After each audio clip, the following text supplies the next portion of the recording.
beautiful SoFi Stadium. And of course, there was a game they played. And for the most part, real quickly, I just want to say they scored a little less points than I thought they would. But this game, if you were as a football fanatic, it had a little bit of everything. Also some sloppy play. But the biggest thing I took away from this game was I really do think that Joe Burrow and Lamar Chase will be back. If they can get an offensive line, I think the Bengals can find themselves back in a position. Or if they can get rid of Eli Apple and get a better corner, maybe that would help them also. But that's another topic for another story, I'm just saying. But again, it was a fantastic game to watch. Okay. And so we know Rams won 23-20. And so we're going to go first to, again, I like to be a gentleman. Ladies first. Delilah, it's okay. No, I like I said, I try to be a gentleman. We'll let you go first. Rams 23-20. What was your impression? I enjoyed it. It was a low-scoring game, like I assumed. I said as much. I didn't think it was going to be high-scoring. Everybody was like, and I'm like, I don't think so, because I've been watching both defenses. And I know we talked about Rams defense, but we've seen Cincinnati's defense made a huge stops along the way to the Super Bowl. And so I never saw this as being a high-scoring game.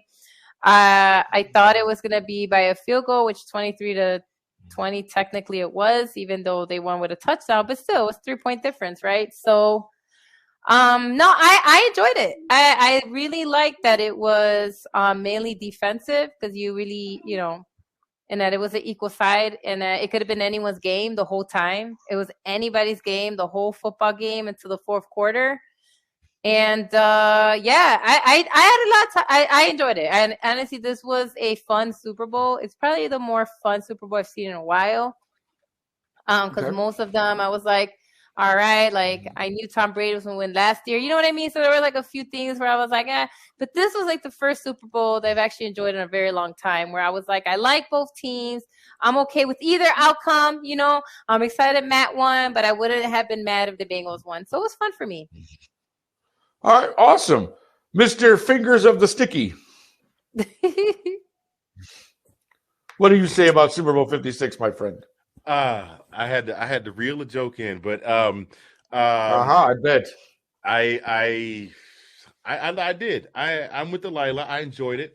Number one, it was great to see two teams, and we've been saying this all the way around the family on every show. It was awesome to see two teams that we haven't seen a lot of in the Super Bowl. I mean, right. The last 19 years, there were three certainties: death, taxes, and Tom Brady in the Super Bowl. So that's true. Now, we don't have that anymore. It definitely was a lower scoring affair. I talked to my neighbor yesterday about it, and he said, I was just confused watching the game because I didn't have any, for the first time in a long time, I didn't have anybody to hate in the game. Right. Like he's not a Brady fan. He wasn't necessarily a Manning fan. He's definitely not a fan of Rodgers. So it's like, right. I had nobody in the game to hate. I was confused. I was like, I guess I'm supposed to be cheering for somebody. Yeah. I definitely enjoyed it. And of course, as a dog fan, I'm very happy to see Matt Stafford finally get that ring. Of course. Yes. Is that why you're wearing the hat? Sure. Okay. Yeah. Well, actually, I also have on this shirt. You can't see it too good, but there's a little spiel that plays before every home game where Larry Munson narrates, and it says, "There's no tradition worthy of such envy, no institution worthy of such glory as the University of Georgia." So the backside has the second half of the quote with the bulldog on it. Okay, there you go. There it is. But to see him and Michelle got another ring by proxy, and Floyd, I was happy to see Floyd jump up and get himself a sack. So, but knowing what Matt Stafford has been through, I would not have been upset if either team had won. But knowing what Matt Stafford has been through with his wife and her going through the cancer and the treatments and having to learn how to walk again and everything, to see that moment that they had after the game was, yeah. I mean, how does that not tug at your heartstring a little bit? Come on, you can have human if you don't enjoy it. Yeah, right. The only part about that story that I didn't like is that I didn't know that Kelly Stafford was shiesty, because did you catch when she said, "Oh, I dated the other quarterback just to make him jealous because I wanted to go out with him." Yeah. Like, wait a minute, what? Right, see what she said? But let me find out you shiesty, Miss Stafford. They've been married. They've been together since like college. Yeah. I mean, she found the right quarterback. She's good. She suffered in Detroit like he did for those 10 seasons. It's fine. Oh, she wasn't suffering too hard. She didn't have to go out there. She didn't have to go out there and play. She was just sitting at home enjoying their paycheck. Well, sure, she's decorating. Hey, she was doing her thing. All right. Yeah. But this game had a lot of different. I really felt bad actually because in the previous, if you saw our Sunday preview show, when Sean was asking us about, I actually thought OBJ had an opportunity to be MVP of this game, and I felt he was actually on his way to that. Yeah. He got injured. What did you guys think of that? He planted wrong on his game. He got the first touchdown of the game, though, right? Yeah, absolutely. He was part of why they won, and I was actually sad to see him get injured because everything that he's gone through, everybody's like, oh, he has an attitude. I'm like, but they say that about a lot of guys, they said that about T.O., they said that about Ocho Cinco, and it's like when you want to win and you're on a team that isn't valuing you, right, you're gonna be frustrated, and he proved his point. He was, I mean, if you see what he did in LA in a few weeks, right, versus what he was doing in the Browns, I think it proved his point. And I'm actually sad that he actually has a torn ACL and might not come back next season, Yeah. I'm actually really sad for him. But I'm glad he got the first touchdown at least, and that he has a Super Bowl win now, right? So, he's got his ring. Sucks that he got hurt. I really feel bad, and I hope that he heals up and comes back. But I'm glad he got it, though. At least he got that touchdown. And at this point, though, he's been in the league for He's been in the league for a little bit. I mean, he's won a ring. He could pull the plug and say, "Hey, I've won a ring. I've done this. I've done this, and this. Yeah, I could retire." Now it just depends on how much longer he wants to play. Yeah, I think it depends on his injury too, right? Like what the prognosis for next season isn't good, is what I've read. But obviously things could change, right, with medical science and stuff. But well, see, that's the thing, too, is this is not the knee he already had done. This is the other knee. So now he's having another, serious surgery on his other knee. Yeah. So this, depending on, like you said, how he bounces back or how his, knee feels when he comes back, that'll be interesting to see. But also, too, how about the, again, when OBJ went out, you thought, okay, now somebody else has to step up. And boy, did somebody else really step up in that second half, Mr. Cooper Kupp. Oh, of course. 2 touchdowns. I mean, but I mean, they really did. You have to admit that Cincinnati held him in check in that first half.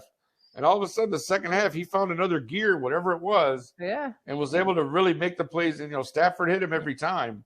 He needed to, man. And that was. I didn't know that, Sean. That's good to know about OBJ. What did Sean say? He said that OBJ paid that there was a big controversy after the national championship because they had video of him passing out money in the locker room. Yes, I remember saying that. Right. Right. I got you. Yeah. But thank you, Sean. Please for joining us this evening, my friend. That's good to know. No, I love Cooper Kupp. I've been in the beginning, I wasn't sure. Sean knew from the beginning. And then as he started killing it, I was like, yep, I was on board, especially, seeing all the yards he was putting on. Oh my God. And the fact that he did something in one season that took Jerry Rice in multiple seasons to do, right? I mean, literally in a single season, he won a triple crown and he has Super Bowl MVP. And I'm happy he got it, man. He really went out there and he said, all right, I wasn't doing stuff like you said in my first half. They were double teaming me, because they know that's who they had to block, right? So Cincinnati knew that that's who they had to cover. And so, but he made it work, and I know that last touchdown is under controversy now because of the penalties or whatnot, but still, he got his touchdown. And, I'm not saying I agree. I'm just saying that now it became a whole thing, right? Well, again, we've been talking about that all out through playoffs, right? The officiating has always been called into question. And what do we always say? Do not put yourself in a position where the refs. And actually, let's be honest. They got one because on that first touchdown, old boy grabbed Jalen Ramsey's face mask, turned He him around, did. and falls down, He and did. grabs a touchdown out of it. And that referee played Ray Charles just as Charles. bird box for days. Man, that was so like obvious. It wasn't, because I'll be honest with you, I didn't catch it till the replay. That's what we were saying. That's what we were saying, Sean. Live, and he was turned the other way because the field judge said he was looking back. Like, I didn't catch it either. I'm like, man, he just got burned for a touchdown. And then when you see the replay and you go, oh, that's why, because he grabbed him by the face mask. Now, the thing is, though, what I've been told and that's by experts, I'm not a coach, but what they're telling me, regardless, you never wait for a flag.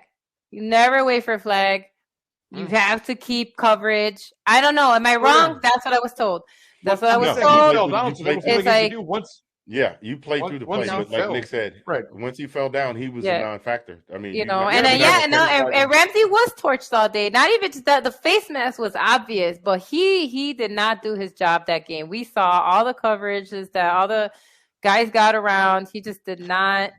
So luckily that didn't become the problem because AD came up. He said, "I got you." AD said, "I'm going to win this championship." Aaron Donald really. That fourth quarter. Oh my God. That fourth quarter, that man said, "We are not going home without this win." that whole second half, 6 sacks. Oh my God. Yeah. He was like, nope. He's like, I'm going home a Super Bowl champion. He did. I mean, he went out there hardcore. Like, kudos to him. That's why when he was crying, I felt that. When the big guys cry, I love that. I'm sorry, I love it because they make it seem like these football players don't have emotions, But when Aaron Donald was like crying and he's like, cause he came up huge. And that's why I wasn't sure who was going to get MVP, to be honest. I said, okay, it might be Cooper Kupp, or it might be AD. And there was a reason why he could have, because you're right. He got 6 sacks and the last 2 were huge, right? He got that huge stop. He made sure, right? Perini or whatever didn't get that 4 progression. He sacked Joe Burrow. I mean, that man said, we are not going home without this chip. So kudos to AD. Right, exactly. Kudos. He stepped up.